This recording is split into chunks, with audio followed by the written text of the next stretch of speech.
Hello，大家好，欢迎大家来到以色列美角的频道。那如标题所说的，就是我们要搬家了。那在我身后的呢，就是凌乱的搬家现场。我们是后天就要搬家，所以现在就趁着休息的空档来快速的跟大家分享一些，如果你以后要在以色列租房子的话，需要知道的事情。那如果你们以后是来以色列留学，或者是来短期的工作，就是那种超过几个月的那种短期、中长期啦，应该这样讲。那希望这个影片会对你们有一些帮助。那可能大家会先好奇的是，为什么要搬家？主要是因为我们住在这个房子已经2年多了。那我们搬进来的时候的房租跟现在的租金大概是差了20%。这一间房子的房东他是一个投资的公司，投资房地产的，他这一区的房子都是他的，他的公寓房非常的多，那所以他就有一种自信，就是他的房客不可能搬走，或者是就算他的房客搬走，很快也会有新的房客住进来。那所以他的要求就是每年涨7%的房租。那第一年你跟他租，他是只给你租1年，因为他要先知道你这个是好房客还是不好的房客。那第2年以后，你可以跟他谈1次2年，那第1年他就涨你7%而已，然后第2年5%。那还是很多啊，所以这也是为什么我们决定还是要解除合约，不是解除啦，就是完成了今年的合约以后，我们就不续约了。那房子还给房东，然后他们就是再找其他人来住。那所以我们就是搬出去，然后这个房子黄黄的，就是上一个房客留给我们的，那我就要把它漆白，然后就解除这一次的一个合约不是解除啦，又讲错了，就是完成了这次合约以后就不续约。那第一个回答大家就是在以色列租房子容易吗？以我们在耶路撒冷的经验，我会说一点都不容易，非常的麻烦。所以如果你是学生，然后有学生宿舍的选择的话，选那个。那如果非不得已你一定要租房子的话，要有一些心理准备，因为在这里的房东都很神奇，不知道是不是全世界都是这样，但是这里的房东他的合约都是非常保障他自己。举例来说好了，我之前在希伯来大学还在念的时候，我是自己在外面租房子，我没有选学生宿舍，当然也没有后悔啦，只是说真的。有一些经验可以跟大家分享，就是那个时候我租房子，我付了中介费，而且中介费还要再加税，就是1个月的房租，这是由房客负担的。然后5个月以后，我进去的时候是疫情嘛，所以那时候以色列没有观光客可以进来。然后5个月以后，以色列开放，3月开放，然后3月底。房东就跟我说要3月中，3月初开放，3月中。房东就告诉我2个月后搬家，然后因为合约上确实是这样，所以我就要搬。可是问题是我交了那一些房仲的费用，他也不会还我啊，因为我也都算是同意了。所以就是在这边的需求非常的旺盛。那我们现在住的这个房子，它的我们的房东也是非常的有自信。那刚才有说，就是他认为我们不太会解约。那事实上，我们的这个附近的邻居也是，像是我们因为附近有蛮好的学校，所以我们隔壁的邻居他的孩子2个可能就上附近学校，所以也不会想要搬。那问他就是房租每个月大家都这样涨5%、7%，你能接受吗？然后他就是说也没有办法，也只能接受，搬到其他地方也不见得会比较好。那其实我们这一区是不能做生意的，但是我们楼下有人在养狗，就是帮忙照顾狗，那他需要院子，所以他也不太可能去搬到另外一个地方。然后有人做健身房，然后有人开那个保姆中心，那他们的客源都是在附近的邻居啦，所以他们也不太会离开。那可能他们可以从他们的顾客上面就是调整费用，然后来支付他们被涨的房租。那其实5%、7%这样涨，其实因为房租本身就不贵，涨5%、涨7%，可能每个月就是要多100多块美金，那1年算下来也是一笔开销。那我们的位置也没有很靠耶路撒冷，就是在耶路撒冷，但是你搭公车进去也是要花一些时间，所以以我们房子的大小，以它的位置，其实它的价格没有那么大的优势，只是因为它房子的状况很好，然后它公司它又是系统管理的很好，所以它很有自信。那你也要认出这是一个事实，因为就是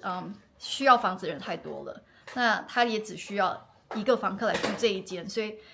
他很有自信。那所以这也是为什么在沟通上面，通常就是房东他们都是站在优势。那我等一下会跟大家分享一下在以色列租房子的实用技巧和建议。那这里房子不好租，还有一个原因呢，就是费用高昂。如果是比较好的房子，然后费用比较合理的话，其实很快就没了。那给大家一点概念，就是在耶路撒冷租房子的话，你是跟另外2个人 share 的话，分摊的话，那一个人房租大概是1个月2500 shekels， 大概台币23000，美金大概快要800块。那如果是2个人 share 的话，那当然就比较贵，可能是3000 shekels 左右。那如果是你自己一整套的话，那可能就是3500到5000，所以是蛮贵的。那如果你们要在这里找房子的话，通常是2个方法，一个是在 Facebook 上面，它有很多的群组，我也会把链接放在资讯栏，你们可以看。那第二个话就是在以色列有一个网站叫做 Yad Shtaim， 就是二手，但是它不是所有东西都二手，你可以买新的，然后它也有租房的很多的资讯。那它是只能在以色列开，除非你有 VPN， 那我之前有推荐过，你们也可以就是用那个 VPN 或者是你们喜欢的 VPN， 那选以色列，然后才能够看到以色列的网站。Facebook 它的好处是它比较直觉，你就直接看到照片，然后点一个就是翻译，它就会变成中文或英文。但是缺点是你没有办法是有一个筛选，就是我要有那个电梯，我要有就是花园，这是没有办法。那 Yashine 那个网站就是你可以选，而且它就在一个地图上，你可以点，就是这个G点点的位置是我想住的地方，然后点，然后资讯就出来，或者是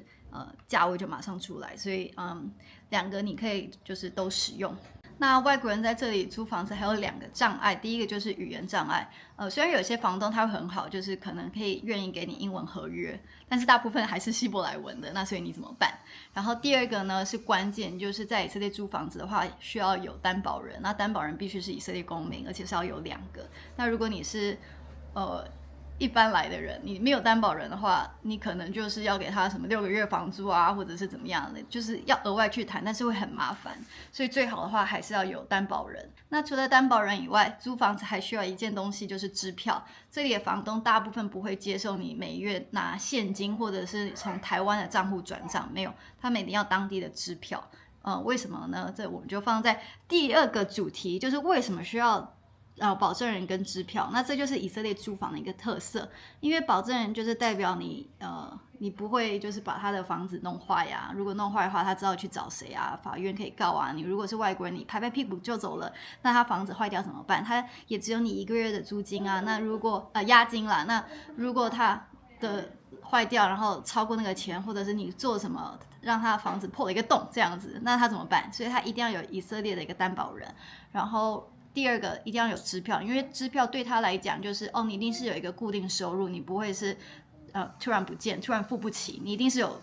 稳定收入。那学生为什么可以申请到银行还有支票？那是一个例外，因为可能对银行来讲，你如果有能力来到以色列读书，那你也是有一些存款的。所以呢第2个对外国人来讲，在以色列租房很麻烦很困难的是，你要从哪里找到2个愿意为你做担保的以色列人，然后你还要先花时间去银行办那些手续完，然后才可以慢慢的等你的支票本来到你手中，然后你才可以去租房子。这些都是时间成本，而且是非常麻烦的。好，然后我现在要再讲第3点，就是除了房租以外，还会不会有其他的隐藏费用？那当然有嘛，所以我才要分享。那你在网站上，他通常会就是跟你讲每个月的房租。那除了房租以外呢，在以色列有3个你需要注意的费用。第一个就是有没有中介费？他通常在 Facebook 看到的，或者在 Yashine 看到的，如果不是房东自己去租的话，都有。那就是由房客负担1个月的租金。所以你今天如果租的房子是10000 shekels， 那你的租金那个中介费呢就是10000 shekels， 就是蛮高的。那如果是3400，就像我之前的那个小房间3400，那我就是付了3400 shekels，大概是1000美金再加税，所以是1170美金这样，有点贵了，就是没办法。那第2个你要注意的呢，就是你这个房租里面有没有已经包含了房屋税，就是 Arnona， 那这是交给市政府的一个税。